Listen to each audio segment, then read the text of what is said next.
Episode 6 of the M2 podcast. I am your host, MadMikeWillEatU. This is your co-host, Mr.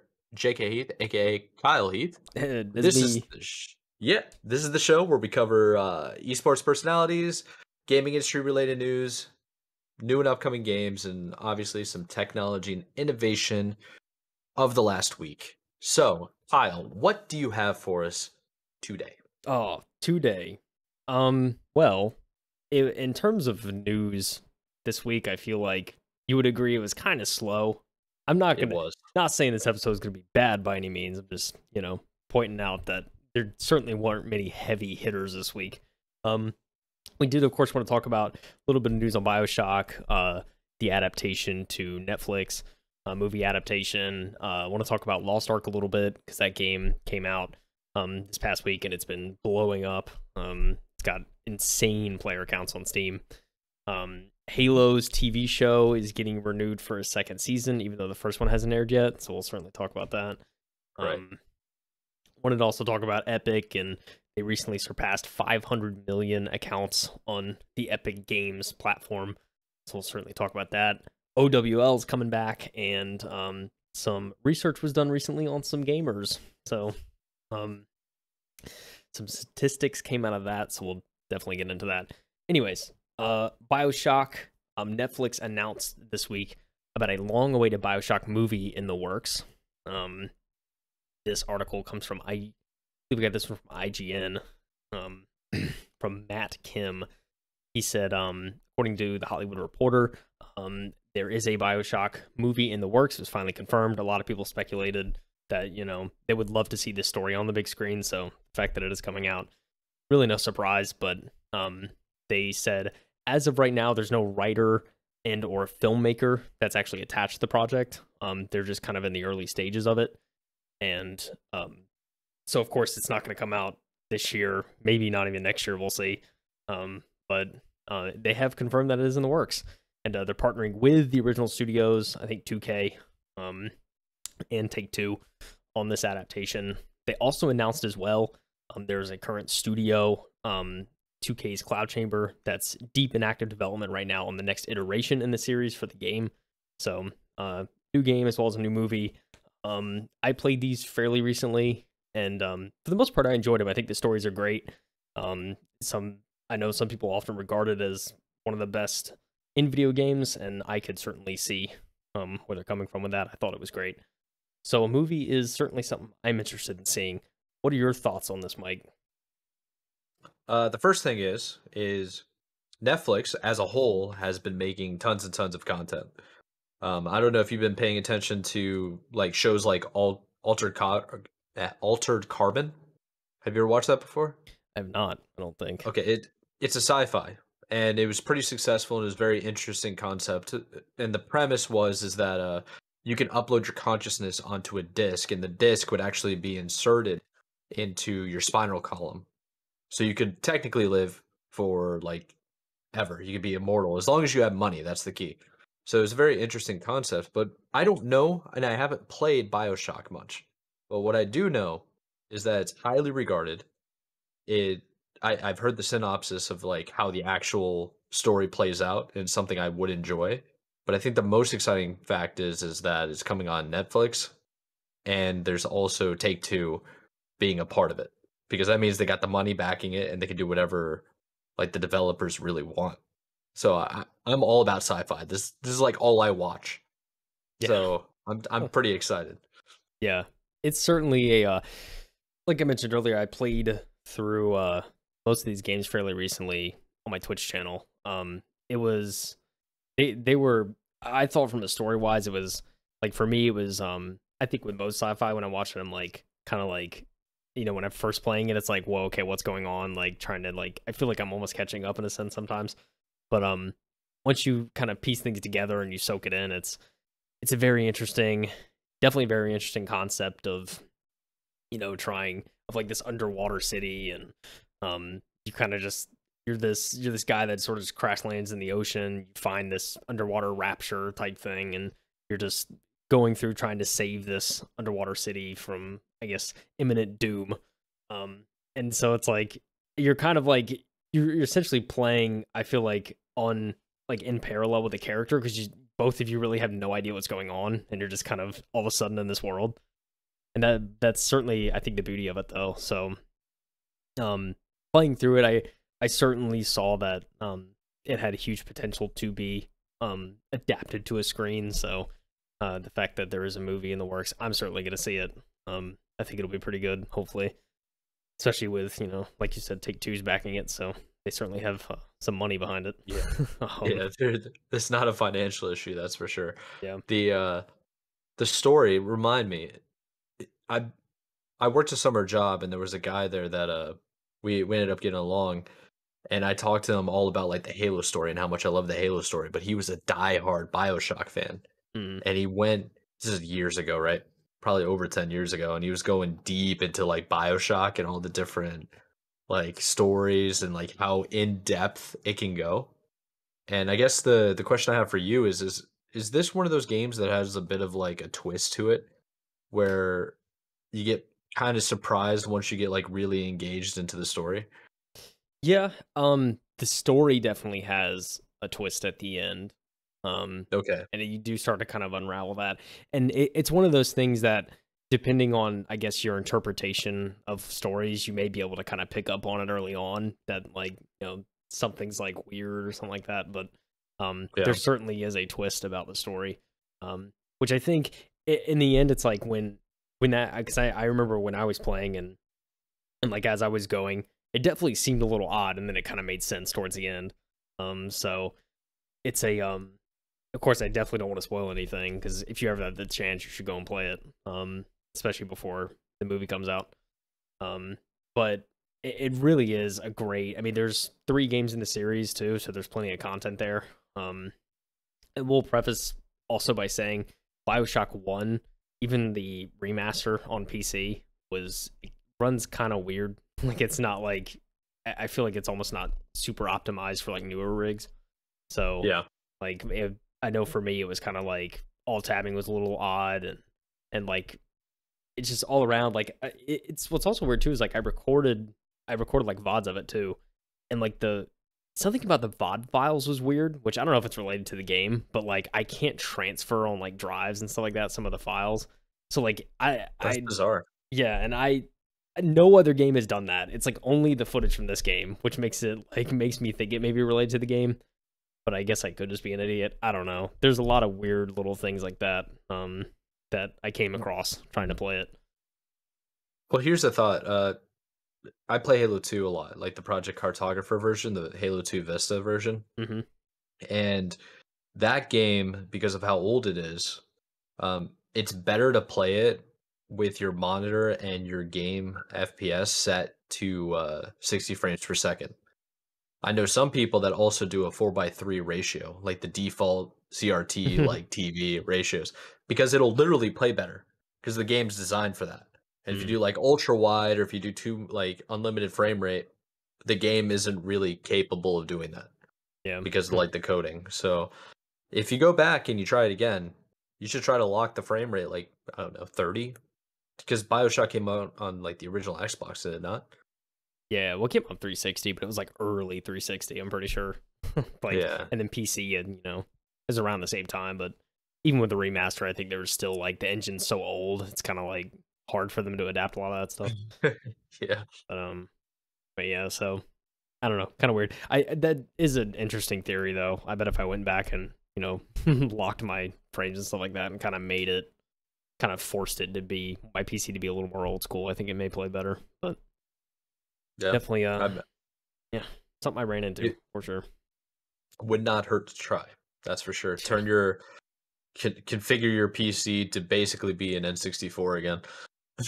Yeah, When you're doing like old school emulators or whatever, or older games, because BioShock's been around for a long time. yeah, So I'm yeah, excited to see it. yeah. I mean, I think the fact this is on Netflix too is gonna garner an even larger audience than just like straight to Oh, theater or something like that. Not to say that like strictly your movies are superior. I mean, Netflix has put out great movies on their own, so I have no doubts that there will be no issues there. yeah.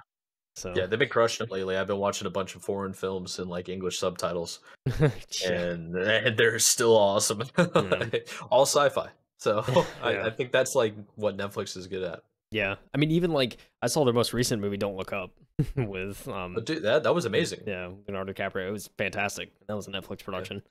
So yeah. They have another one coming out. Ryan Gosling's Project Adam. yeah, I think I've heard of that. Yeah. Yeah, that trailer looked pretty good. I'm all about time travel, so Mm. it'd be pretty cool to see. Netflix is doing it big. Yep. Anyways, so the biggest game to hit the circuit, the industry this week, at least over in the East, over in the US, was Lost Ark, the newest MMORPG that's being published by Amazon Games. I know there was a lot of people. I had a lot of friends, especially, that were like really looking forward to this game. I did participate in the beta because they had a beta not too long ago. Mhm. It's essentially like a top-down MMO. And it's, if I'm not mistaken, it's like a point and click, like kind of like almost like League Yeah. movement kind of. Um, not personally, it's not that style of game is not really my thing. I don't know what it is. It's probably why I've never played League of Legends, because I just don't like clicking and like all that. I just like, it's not that. I mean, I'm sure it's a great game. I've never really tried it because I don't know, games like that. It's just I like to be able to WASD, like move around with the keyboard. Yeah.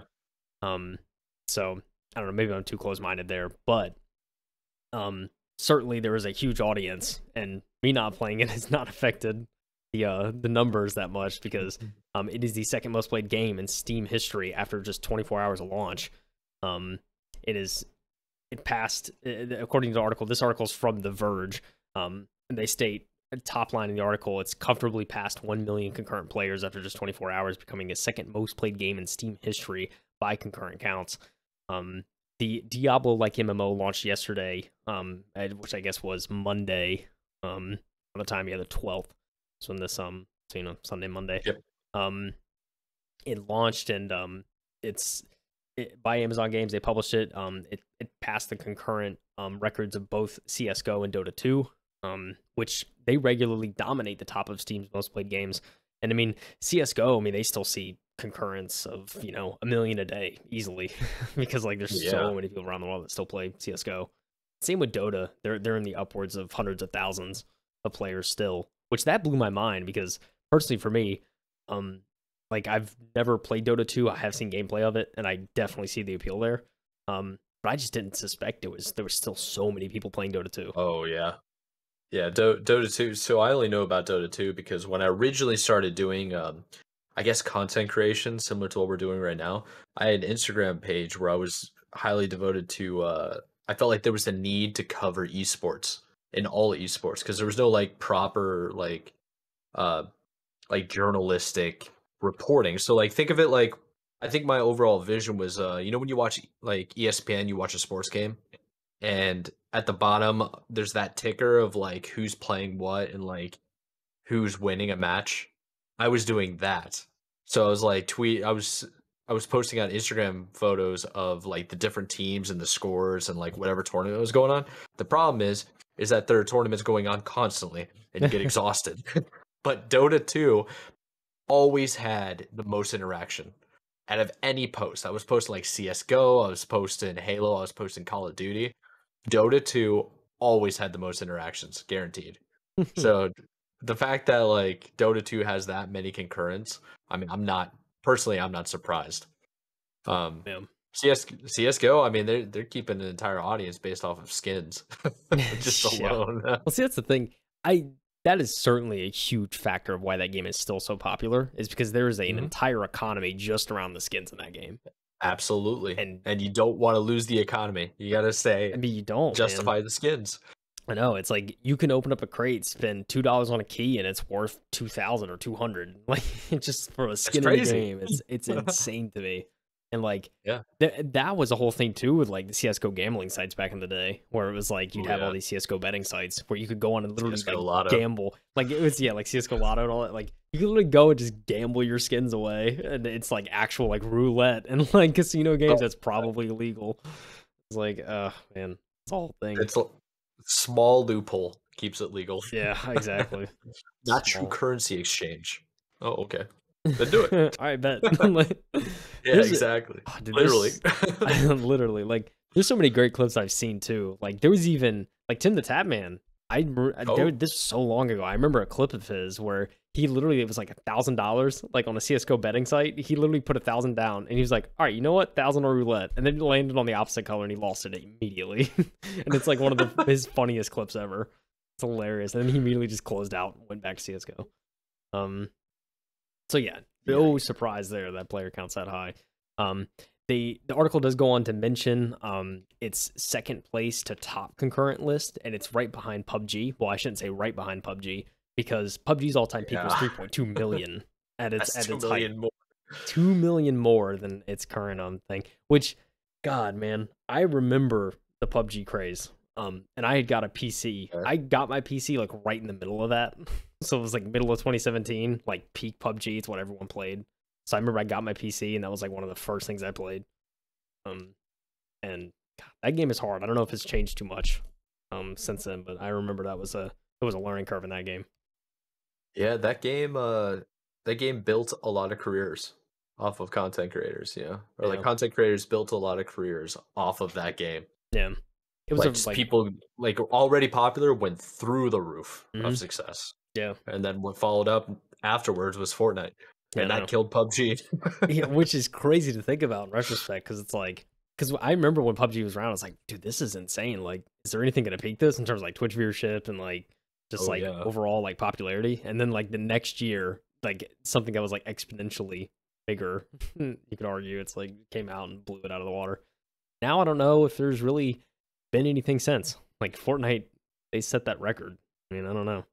Yeah, I think the only thing to me that would have came close to like hype, not necessarily concurrent viewers or not concurrent viewers, but concurrent players would probably be something along the lines of Fall Guys. That was like the most recent event to me Yeah, because everybody started playing Fall Guys, but if you didn't even play Fall Guys, like if you weren't interested in it, you were watching it.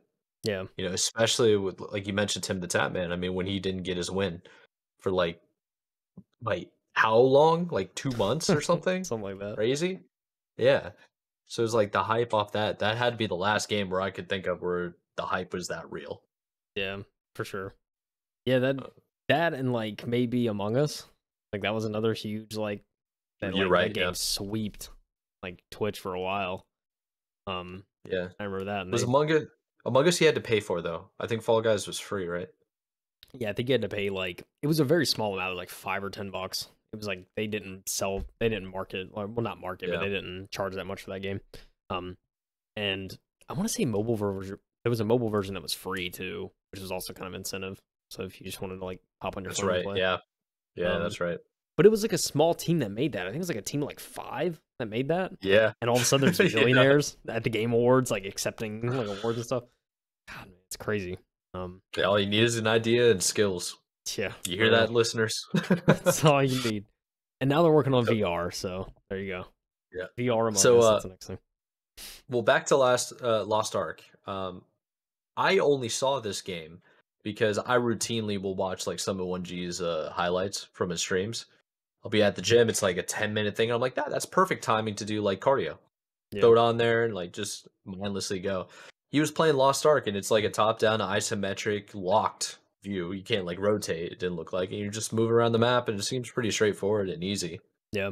Um, and what do you think? Like from your friends, do you think it's gonna last, or do you think it's Um, just people following the hype? I mean, I think it'll last a good while. I mean, from what I've heard, it's I heard the PvP combat's fun. Like that's very engaging. A lot of people Yeah, played like a lot of people are like really hard about the PvP. Like they played a lot. There's also a lot. There's even skilling in it too. I mean, everything in your typical MMO like that just gives straight dopamine. Like if you get a rank yeah, in a certain skill, it's just like that was part of what I think made New World New World popped off really because of that. Like it had its skilling was pretty good. You could it was nice multiplayer. I mean, I remember. I mean, the servers. I mean, that you can debate those were pretty bad. I think compared to like other MMOs because it was just like it was Amazon's first game, really. like that Yeah. at that scale. So there was definitely a learning curve there. Um, but I think overall, I mean, it enticed players like me too. I enjoyed that game because it was a WASD third person, like just kind of like WoW, like you just move around with that, and it wasn't a point and click, so it certainly made people like me play it. But I mean, it seems like Lost Ark has had certainly a bigger audience than New World, but it's Amazon's second game that they published that's popped off, so they're currently on a pretty good streak, I'd say. Yeah. So I'll be curious to see what they come out with next, or what kind of genre they try to get into next, because it seems like MMOs, they're doing pretty well. Yeah, I mean, if I'm them, I'd probably dive into. Geez, I don't know. I would do some type of family game if I was Amazon. Yeah, for sure. You know, like trivia or something like that. Yeah. You remember 100 versus 1 or 1 versus 100? Remember that game on like the Xbox 360 Gosh, I original don't think days? so. So the way it worked is it was you versus 100 other people, and it was all trivia.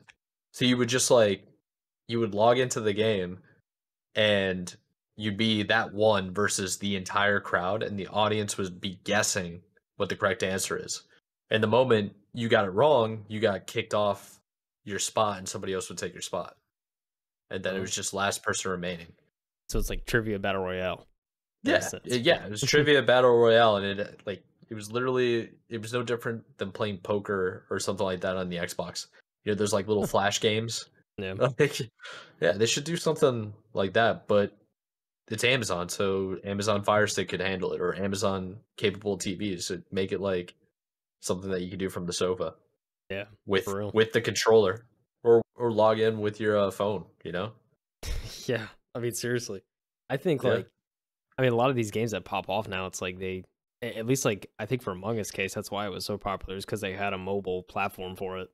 Like, if you can Yeah. come up with like a little concept that's good enough and small enough, just put on a mobile device, then you already gained such a wide audience from that alone.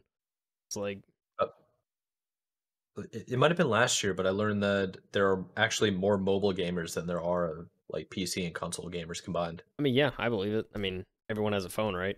Yeah, Like, and exactly. you can only text so many people on a phone, right? Like, Yeah. you gotta have some other things to do on it. So that definitely makes sense. Um, and yeah, um,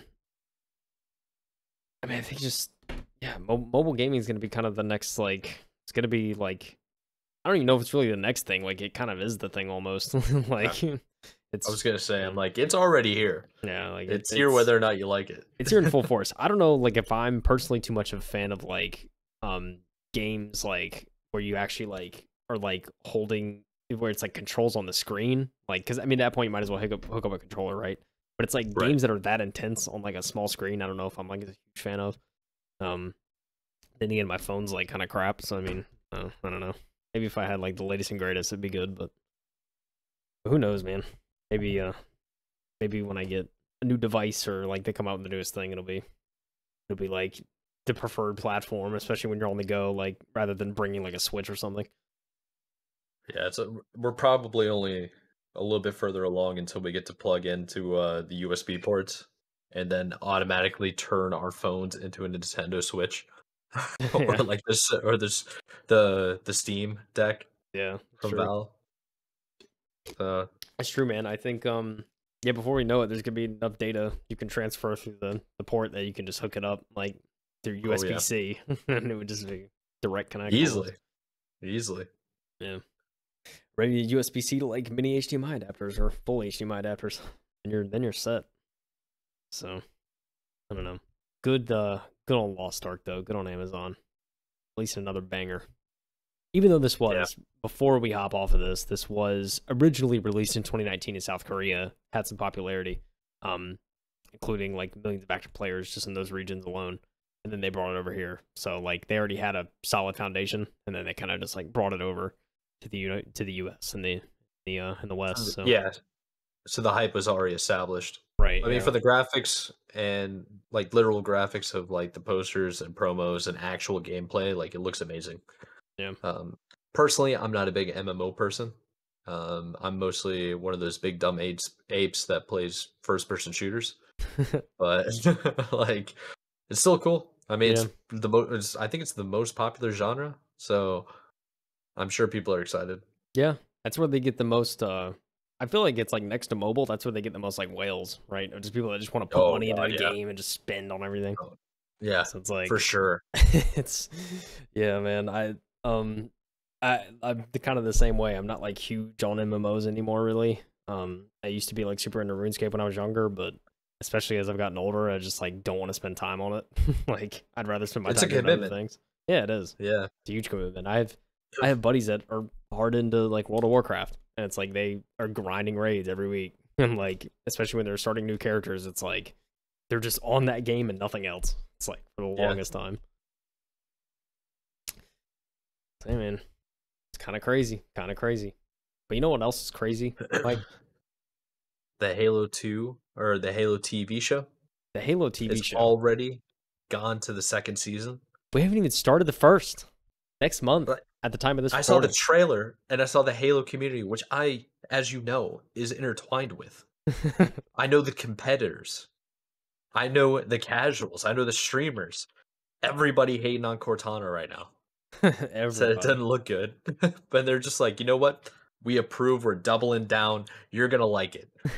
Yeah, that's exactly what's going on. This article comes from yet again The Verge. The Halo TV show is already renewed for a second season, and this first season premieres March 24th. That's when the next. That's when I don't know, kind of crazy. The article kind of goes on to talk about the announcement, the press release that was made. Um, just the showrunner, I guess, or the executive producer for the second season pretty much put out an announcement saying like, hey, we're working on it. um this of course brought some doubts because of shows like Netflix's live action adaptation of Cowboy Bebop that was on first season, and then it got abruptly canceled after the first season was done and they weren't renewing it. And so this series, what we see, it's certainly been in long time development. Article says it was originally announced in 2018 as a Showtime series, but then of course Paramount Plus is picking it up now. It's an exclusive by them. And the I guess the Showtime Network CEO said that the second season pickup reflects the confidence we have in the power of this epic series to attract and engage viewers. And that's kind of it. Anyways, very, very bold statement coming out of this team here, making this show. Especially announcing this after the Cortana backlash, because I'm sure they've seen it, right? You would think. Yeah, yeah. I mean, But I feel like it. So they announced it so quickly, right? They showed the trailer for the actual for the TV series during the Super Bowl, right? We're not far removed from the Super Bowl at all. yeah, So they announced it pretty quickly. Um, but overall, it's like, I mean, it's a really really good IP that everybody knows. So right. people are gonna watch it for sure. But Yeah. what other shows are on Paramount right now? Oh gosh, I I don't even can't know. think of any. The iCarly Yeah. show, that iCarly reboot, that was on Paramount. Is it really? Yeah, that was on Paramount. Uh, Only thing I could think of though. That maybe Paramount's putting all their money into Halo right now. they might. It could be banking on the show, man. I mean, I hope it does well. I mean, I'm gonna watch it. Yeah, for sure. I mean, I'm I'm gonna try and watch it too. I feel Yeah. like I think I knew someone with a subscription, but I may just get the trial or whatever.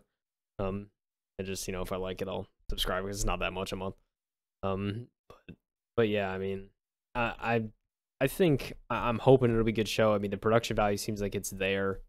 You know, even though Cortana's not like, oh, it's not like the games. Like whatever. Yeah. I'm sure it'll still be a good performance.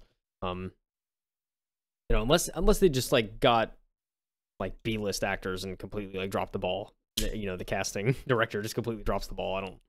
I think it'll be a pretty good show. Yeah, well, even then, I'm a pretty big fan of just like bad shows and bad movies too. That's true. Like as long as I can understand what the goal is, you know what I mean? Yeah. Like if this leads somewhere, I'm gonna be about it. Like I'll go along for your adventure, even if it's like not good. Like, Yeah, exactly. That's a good point. Pretty tolerable of shows.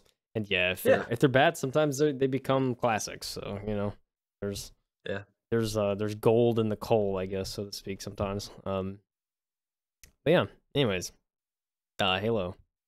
Looking forward to it. Hopefully, it does well. Second season, we'll see. We'll see, won't we? Yeah. Just like we're seeing Epic Games right now. They announced this week that there are now more than 500 million Epic Games accounts on the platform. That's certainly a lot of accounts. I felt like it was either getting to that type of figure or it already surpassed that type of figure, and they just didn't announce it yet. Or they maybe weren't going to. But and I mean, how many of these 500 million accounts are probably like Smurf accounts and stuff? Who's to know, right? I mean, Right. just the fact that there's even that many accounts is still certainly impressive. This article, by the way, is coming from, yet again, The Verge, written by Jay Peters. Epic Games announced Wednesday that there are now more than 500 million Epic Games accounts. Notable milestone as Epic continues to build the Epic Games Store as a competitor to Steam and bring in new players for titles like Fortnite and Rocket League. Didn't share any details about the 500 million. However, it's unclear how many of those accounts represent segments, like people that only play Epic's like own games, such as Fortnite, or if those who only used like Epic's store, because that is a pretty big platform. And article also goes on to talk about some of the resources they dumped into like the trials and stuff that went on with like Apple and their like huge like debacle that happened, I guess, what was that, 2 years ago now, 3 years ago now? Yeah, it was a while ago. I was Yeah. a part of it. It was that was really something. And the article also mentions that their Epic is also seeing a lot of use out of its Unreal Engine developer tools, because they of course made the Unreal Engine, which is like probably one of the most widely used developer engines for games nowadays. And with Unreal 5 coming out too, that's like feel like the most realistic engine on the market right now. It's probably their biggest intellectual property, right? Yeah, It's like the one definitely. that brings them the most value, more than Fortnite by far. It's like Definitely. Unreal is just a different level. See, that's crazy too, because they had that before Fortnite, so they were already doing pretty well, right? And then they come out with Fortnite, it's just like, here Yeah, you they've been go. crushing it. I swear they were like, okay, let's build an Unreal Engine, and they're like, okay, we also do Gears. Oh yeah, we got some like side developers that are in the office corner, like interns, and they're building Fortnite. You know what I mean? And they're hiring Like, Donald Mustard, the community yeah. manager, whatever. I love that guy. Yeah. But yeah, so they have a good team over there. I think they're based out of North Carolina too, the main headquarters. So Yeah. Yeah, which just is outside of Cary. which is kind of crazy. Like I feel like I mean I think a lot of like big name developers are like either in like Massachusetts or Texas or Cali. Then you have like Fortnite, who's here's our main studio in North Carolina. Like Yeah, we're just chilling in Raleigh area. yeah. Yeah, it's pretty cool. I actually had so I went to high school in Raleigh, and I got some like family friends and like friends that I grew up with who applied, and some of them work at Epic Games, Oh yeah. which is kind of crazy because it's like one of them was just like, I just wanted to be a receptionist. I was looking for a part-time job. It's like, Yeah. can you That's go in crazy. there and tell me what else they're working on? I'm kind of excited for some games. See, I feel like most game studios, it's like they have their private sector that nobody's allowed in unless you're a developer, and Oh, like for it's sure. blacked out and you can't see anything inside. Yeah, One it's of like those their things. version of research and development, Yeah, right. sworn Yeah. to secrecy. Yeah, But exactly. this, back to the article, it says like 500 million. Is that what it was? Yeah, 500 I, million counts. I that's a huge number. It's a very big number. It's half a Like, billion. it's one of those things where it's just like, I, yeah, that's a lot, but I mean, like, I kind of expect it, Right, yeah. because of how popular they are, and they're also kind of tied. I think they're also, yeah. Is it like EA? It's been a while since I've actually played Fortnite or any other Epic game. Is it like EA where when you sign in with your Xbox, like if you're loaded into your Xbox, you go play a Epic Games game. Do you have to sign in with an Epic Games account? I think for like Fortnite, yeah, because it's like based on it's based on like Epic Games platform, right? So like I Yeah. feel like you do, or at least you have to like link an account. like a console account to it. Yeah, then we can kind of like safely assume too, then, right? Like, if you have an Xbox account and you have the Ultimate Game Pass, you're probably gonna play Fortnite at some point. I mean, Free to yeah, play. You have to create an Epic account. yeah, And it's then on the every other thing device. is, like, You know, in Gears of War is no slouch either. I mean, it's not as big, but it's like that's a pretty good shooter that a lot of people like know is an Xbox game. right? Yeah, Um, and just being on PC too. yeah, 500 million? Jeez. Jeez. yeah. It says here too. It says there was a document that showed more than 7 million people tried the Epic Game Store just because of the GTA 5 giveaway, despite the 8-hour outage that happened because of the freebie. Oh yeah. Oh man, I mean that's the thing too. It reminds you like Epic Games is like they do. What I love about that store too is they do constant free games like every month. Oh, all Like the you time. go Yeah. on, you just like, and it's like no. I mean, especially like I think around like the holidays too, they'll do like 2 weeks of just like a free game a day, and it's like no like some Yeah. of them aren't slouches, right? It's like I think one of them was like Long Dark, which is a pretty good like indie game, and I think maybe even Frostpunk at one point was there too, a pretty good game. There's like a lot of kind of big titles that they give out there, and just on a month to month basis, and they also got exclusivity for like games like Heavy Rain and Detroit Become Human. A lot of those Yeah. there's a lot of those Quantic Dream games, which are fantastic story games. So the fact that they got those from PlayStation was pretty crazy.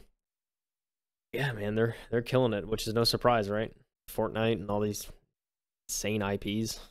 It's Jeez. certainly no surprise there. Yeah, I mean they're crushing in the banks. I'll tell you that. Yeah, best believe. Good for Epic. And they're just hanging out in Raleigh. Yeah, like their main headquarters is chilling in Raleigh. Yeah. Insane, man. Absolutely insane. You know what else is kind of insane? If you're an OWL watcher, if you watch the Overwatch League, well, it's coming back, baby. 5th season opens on May 5th. Do I think they did that on purpose? Yeah, probably. Absolutely.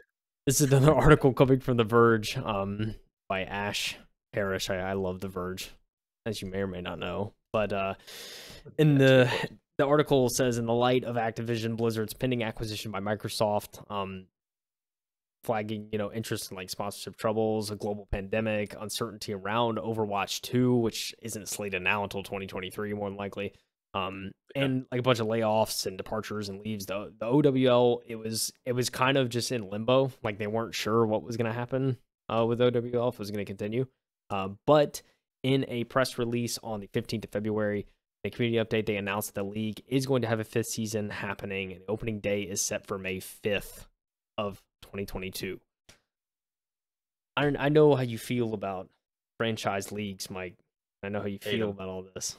Not your favorite, right? But I mean, what do you think about Overwatch League coming back and kind of being back in the forefront of esports? Well, I think Overwatch is a challenging, competitive game, and it's very interesting and fun to watch as long as you understand what's happening. There is a learning curve, but it's not as big of a learning curve as something like League of Legends. So there's no reason that it can't be popular. Because League of Legends is super popular, and half the time when I'm watching, I have no idea what's happening. Same. So when it comes to Overwatch, it's a little bit more straightforward. It's first person point of view. There's literally 2 objectives. It's like stand in the hill, whether it's moving or not. That's the objective.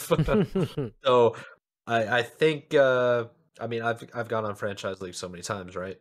But I will say I'll watch the Overwatch League. I want to see what they got in store, if they've learned anything, because they're close to dying, I think. Yeah, like that's a fair to lot say. of they've lost a little bit of player base. Not very many people are that interested anymore. Yeah. It's when you're at the top for so long and you start dropping, people are gonna just think you're dead. Yeah, really. That's how Overwatch has been for a while now.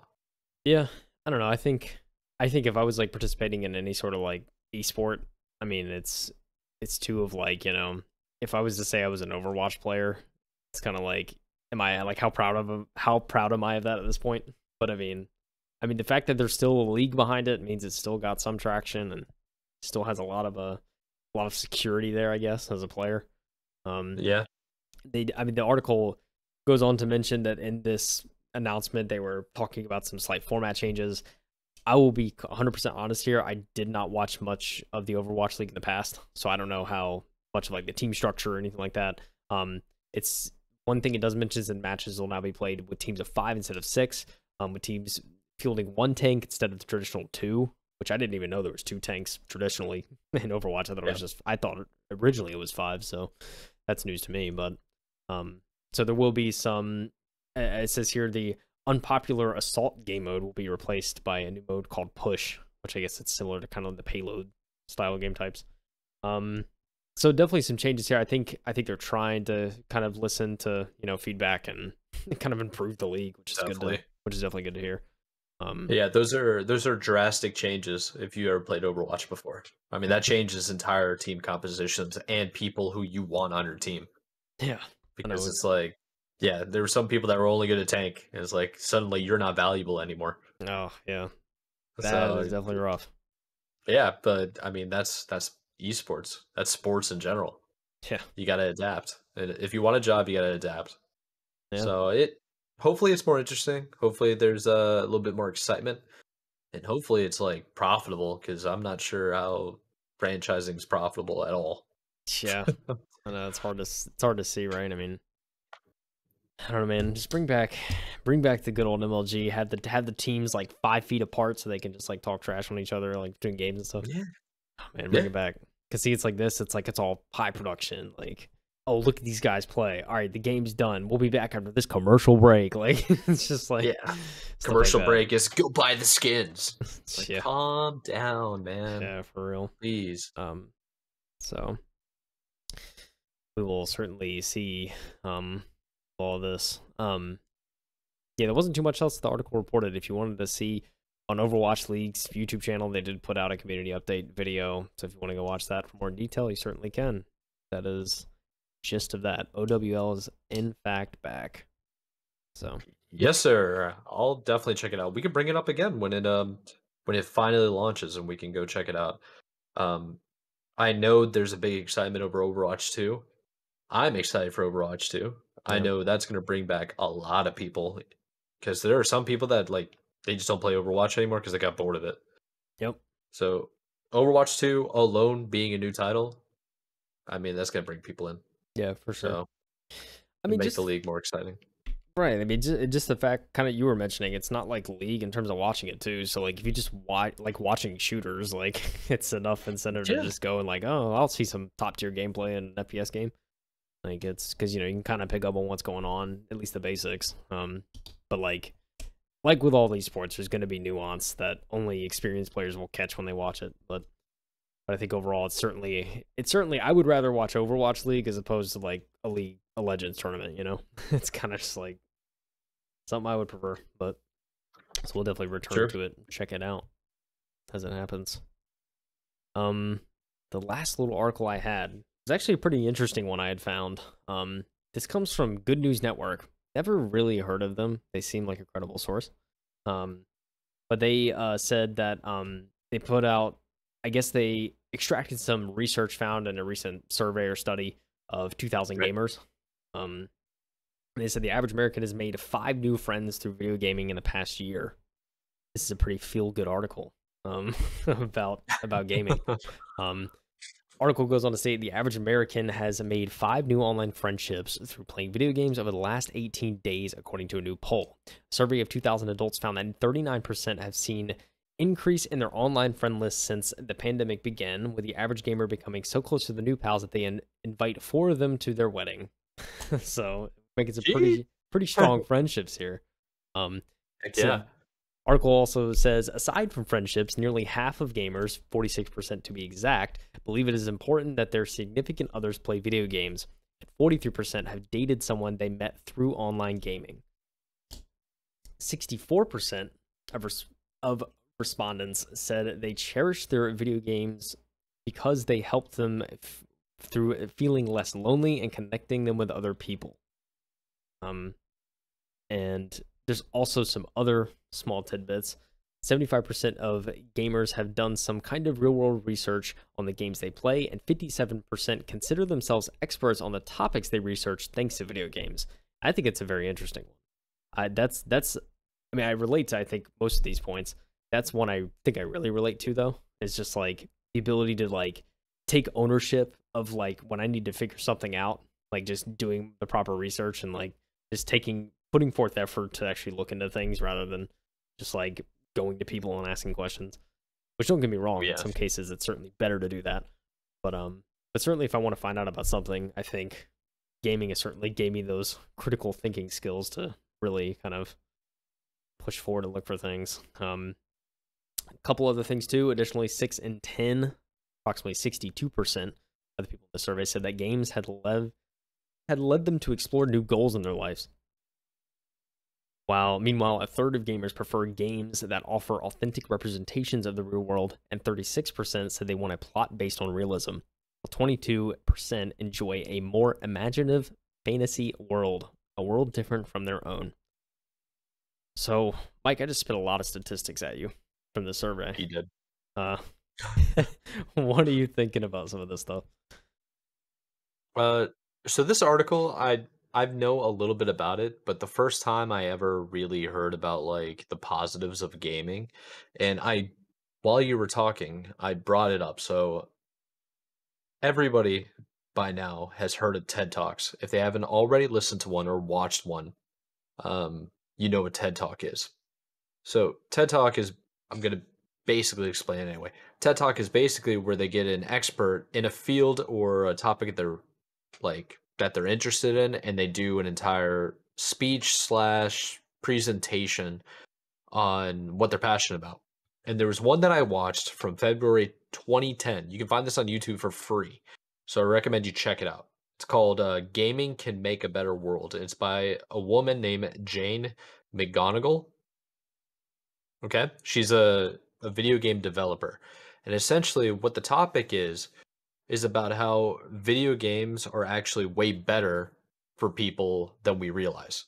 Because like there's a bunch of negative connotations around gaming when any type of let's say disaster happens in the world. They're like, oh, gaming's at fault. They were playing Mortal Kombat and stuff like, you know what I mean? Like the stereotypes. You and I know that's false. But she does an entire presentation, and this is from 2010, so 12 years ago, about how gaming is actually super beneficial because what happens is it gives people the ability to search for like meaningful goals. It doesn't have to be meaningful in their lives, but it can be meaningful as in like it provides them value, makes them feel accomplished. So like beating a game to 100%, that's a really difficult game. You're gonna remember that for the rest of your life, you know. Right. Like there are games that come to my mind that I have like a 100% achievements from Xbox, or like old school games where I'm like, I beat that game 100%, that I feel accomplished, but I can't put that on a resume. So people are like, oh, it has no value, but it's like, it means emotional value to me. Yeah. And that's basically what her TED Talk's about. It's only like 30, less than 20 minutes. Definitely worth a watch. So going off of the statistics that you brought up from Good News, it's like, I'm not shocked. It's just like more evident that gaming is really good for you. Yeah. It's like within reason, obviously, but yeah, definitely. But the whole thing about meeting more friends, I mean, I met more friends in the pandemic than I think like the majority of my like real life friends, IRL friends, Yeah. I would honestly say the same thing, man. Like over the past couple of years, I've met a lot of people through gaming, and it's a beautiful thing, man. I think I mean, kind of like you were saying, it's it's certainly I think both certainly have like their goods and their bads, right? But I mean, it's nice to see evidence-based arguments that there's a lot more good than people think about gaming. So it's no surprise to me, I don't think, as kind of like you were saying. I mean, the whole, I mean, the fact that people are finding relationships like through gaming too, whether not just friendships but also like romantic relationships, I think is also right. It's a beautiful thing, man. Like it's that gaming now more than ever we have the power to connect with more people and meet people we wouldn't meet otherwise. And it's just like, especially like when we went to the past Halo event, it was kind of like that you're surrounded by like-minded people. So like everybody is Yeah. like everyone gets it. Everyone's like just chill. Everyone's like just hanging out and having a good time because you all come from the same vein, you know? Yeah, I think it's one of those things when you finally like get together. And the crazy thing is when we're at the convention center, and this happens every time when I go to these events, you meet up with people or people that you don't necessarily know, but you recognize their game because like their gamer tag name because you matched up with them a bunch of times. Yeah. You're like, no matter what happened, you don't even think it's just like he's one of us. You know Yeah. what I mean? Like she's one of us kind of Right. deal. And what's bizarre is like when you see the staff, you're just like, they're not a part of it. They're just here to like supervise. They don't know what we know. Like, you know what I mean? There's Yeah. like exclusivity and stuff like that. It's Yeah. kind of fun. Yeah. Um, It's kind of fun. It's so funny, man. Like I know because a lot of those like staff, like I know, like we even like I talked to some of them when we were at the event. It's kind of just like they're like, yeah, I just like sent an email and like they were like, yeah, we need people to like yeah, be like game admins and stuff, and like you want to do that? And they're just like, yeah, sure, free money, like so yeah. like do it. But it's like, are they really But gamers? you don't know. It's like I Yeah, don't know. it's like yeah, okay, you played Halo, cool. But I mean, like, have you played 18 hours in a row? Yeah, right. Like, no? Okay, all right, Do you cool. own a console? Hello, like, Yeah. oh man. Yeah, I mean, I think the probably the coolest thing about that entire article is about people being invited to other person's weddings. Because Yeah, that just not only says like, hey, we're meeting people and becoming friends, but it means it's like they're meaningful relationships. yeah, exactly. They're not like it's not BS, Right, yeah. Yeah, which is I mean, fascinating. yeah, it's definitely fascinating. There's serious relationships. I mean, like the whole thing, like because I think even in high school, I think at one point, like we would have like I think I had like a debate class or something one semester, and it was kind of like one of them was about like violent video games and how because like it used to be a whole thing of like, oh, like how does it Yeah. affect the youth and stuff like that. So like my whole argument, I like debated somebody who was they which I mean I don't know, they may not, I doubt they believed this, but it was kind of just like they had to pick this side of like the argument Yeah. of like video games like do more harm than good in terms of like violence, stuff like that. And of course, like I completely crushed it with my part of the debate, like giving statistics and be like, yeah, this is not true, by the way. There's also other benefits of like, there's also like benefits in your vision and like, being able to like reaction react, time. yeah, reaction time, like being able Yeah. to see things quick. Like there's a lot of benefits in that you may not immediately think about whenever you see it like a gamer, right? So, yeah, there's so many benefits to gaming. There's also a lot of downsides, I think, in some cases, and it's all about moderation, right? Of like not overdoing things and still making sure you get exercise every now and Yeah, again, that's at the least, big thing. like yeah, Yeah, like walk around, please. yeah, like get Like up, dude. Don't sit around. move. There's been studies of that too. Like I think I've heard stories too of like the people that have literally sat in their chair so long they develop like blood clots in their legs and stuff, like bad. Like I don't know how Not you only sit around that long, man. Like there are people that I mean there's been some gamers, this always makes the news too when like the gamers they end up getting some type of like heart like health condition where their heart like fails while they're gaming. yeah, And people say like, "Oh yeah, it's like they die because they game too much or they went like in cardiac arrest because they game too much." It's like, yeah. Or they were just drinking too much soda and like yeah, not eating properly and not exercising, but it's like you got to take care of yourself. You yeah. really do.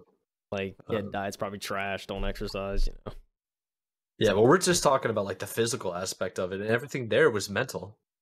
Those are yeah. friendships. Right, So yeah. This is all straight up emotion. They certainly don't go into like too much detail about like physical benefits, right? It's mainly kind of just like here's a little feel good if you're a gamer, yeah, I So, will say, so fun little game that I've been doing with a coworker of mine. We play GeoGuessr, and we do it every day for like a 15-minute smoke break. Like back in the 80s, everybody smoked, so everybody wanted like a smoke break. yeah. So our smoke break is just playing like GeoGuessr for 15 minutes. I got one of the guesses correct. Well, first of all, have you ever played GeoGuessr? I Yes. should just go in and Yeah, assume. I have. Okay. So for people that don't know, GeoGuessr is basically Google Street View, they put you on Google Street View and you have to guess where you are.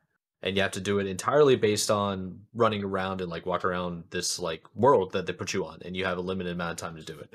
So they put us in front of like some slopes in the middle of the Swiss Alps, and I found out where it was because I played Steep, which is a snowboarding game that's on Steam, and I was just like, because like one of the statistics there is like you want to go explore the real world because you play a game. I played Steep. All I want to do now is go up into like Big Sky and go snowboarding or over into Canada or the Swiss Alps. It's like Yeah. that'd be so much fun. And I was able to get like GeoGuessr correctly because I played a couple of levels of that. Or driving around in like Need for Speed, because Need for Speed does like real life cities sometimes. Same Oh thing with yeah. Forza. It's Yeah. like yeah, going to like Birmingham, UK or Mexico. I mean, I don't know. I kind of want to go play Forza now, honestly. Well, hey man, if you wanted to go play Forza, I mean that was all my articles this week, Mike. So, yeah, I didn't really have too Oh, much else to go into. yeah. But yeah, I mean, I think we pretty much wraps it up for this week, right? Yeah, for sure. That was little. I liked our little. I liked the little feel good at the end there for all the listeners. You know, sometimes you hear some negative things about gaming, but it's nice to know that there's a lot of positive in it, and it's good to be reminded of that through statistics. So there you go. The facts. Yeah, Through the surveys. facts. The pure Yeah. facts. Well, without further ado, thank you for listening. This is episode 6 of the M2 podcast, and you can find us anywhere in the descriptions below. Consider joining the Discord. Reach out to us on Twitter, whenever you want. And you got anything to say to the folks? I don't know. You know the socials. You know where to find us. As always, thanks for listening, and hopefully we can bring some bangers for you next week. Sure thing. Maybe there's gonna be another big acquisition. We can only hope, right? I mean, All right. come on. Anyways, I think that wraps it up. Peace. All right. Bye, everyone.